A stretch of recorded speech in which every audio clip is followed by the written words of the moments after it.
The starship Elysium was supposed to be humanity's greatest achievement, a vessel capable of traversing the vast emptiness of space, carrying the hopes and dreams of a species eager to explore the cosmos. But for Captain Marcus Hale, it had become a tomb. The ship had been caught in a gravitational anomaly, a rogue singularity that tore through the hull like paper. Marcus had barely managed to eject in an escape pod before the Elysium was crushed into oblivion.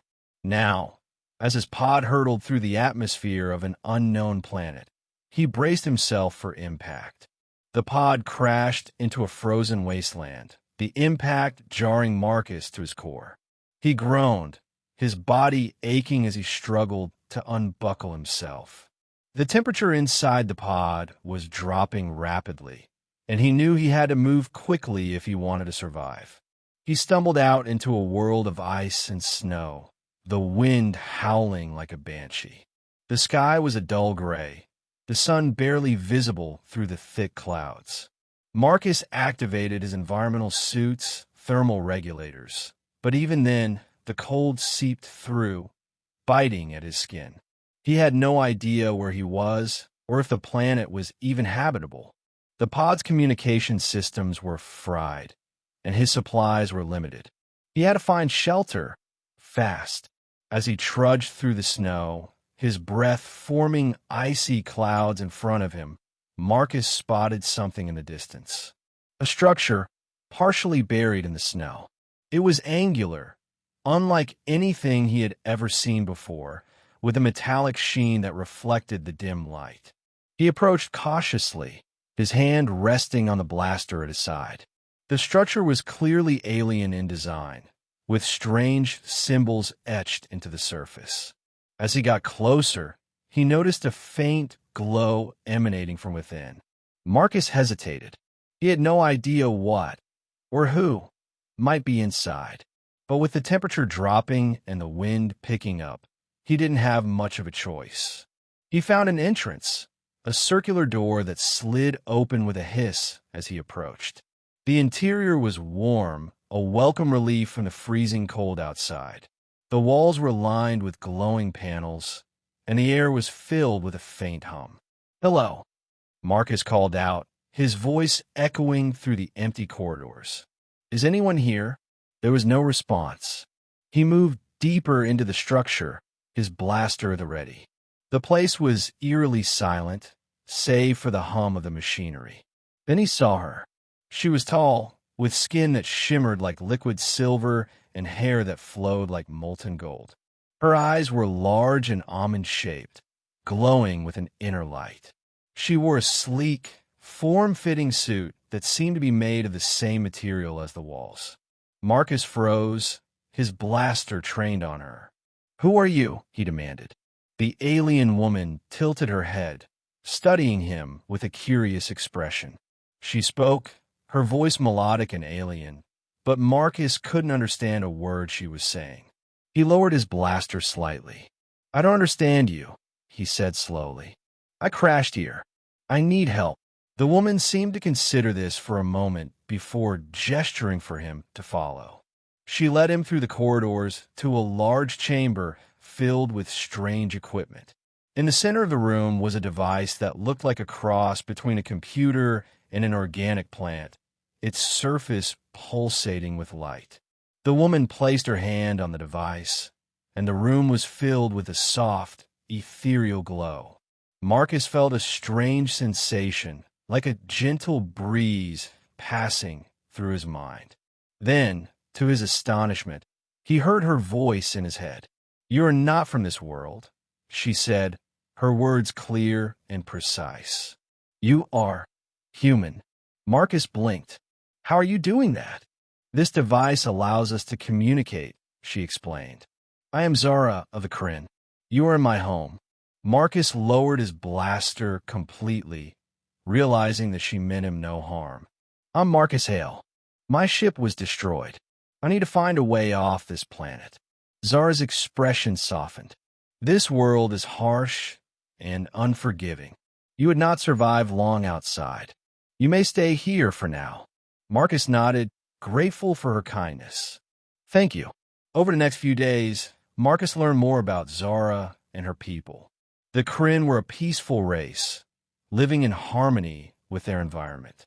They had once been a space-faring civilization, but a cataclysmic event had forced them to retreat to their homeworld, where they had lived in isolation for centuries.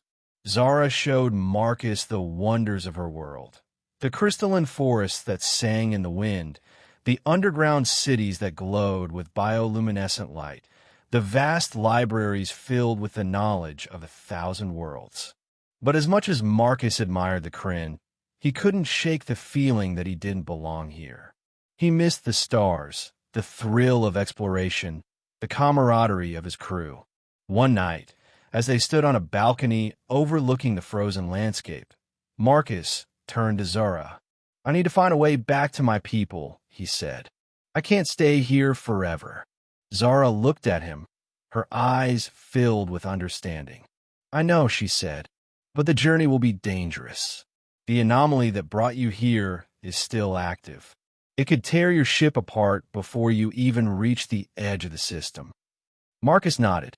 "I know the risks, but I have to try." Zara was silent for a moment before speaking again. "There is another way," she said.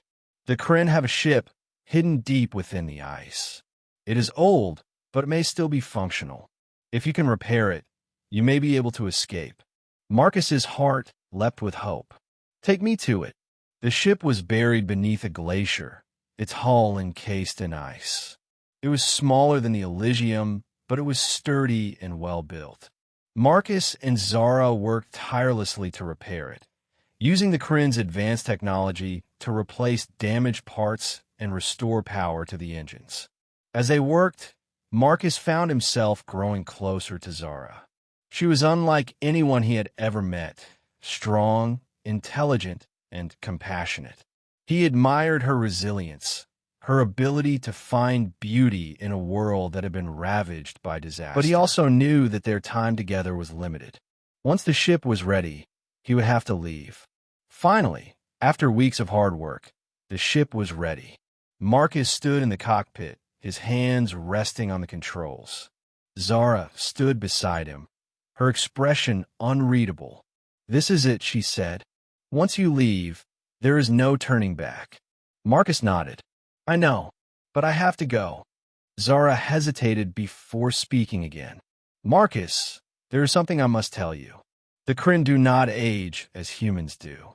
Our lifespans are much longer. If you stay here, you will grow old and die, while I remain unchanged." Marcus looked at her, his heart aching.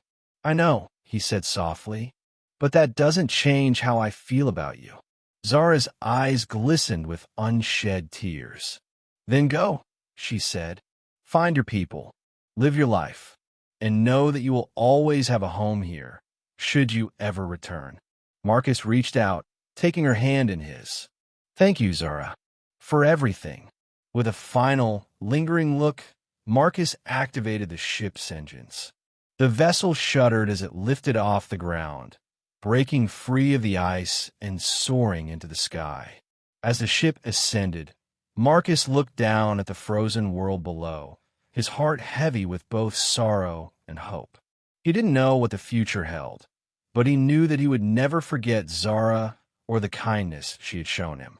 The ship broke through the atmosphere, the stars stretching out before him in an infinite tapestry of light. Marcus set a course for the nearest human colony, his mind filled with thoughts of the future. But as he left the frozen world behind, he couldn't help but feel a pang of longing.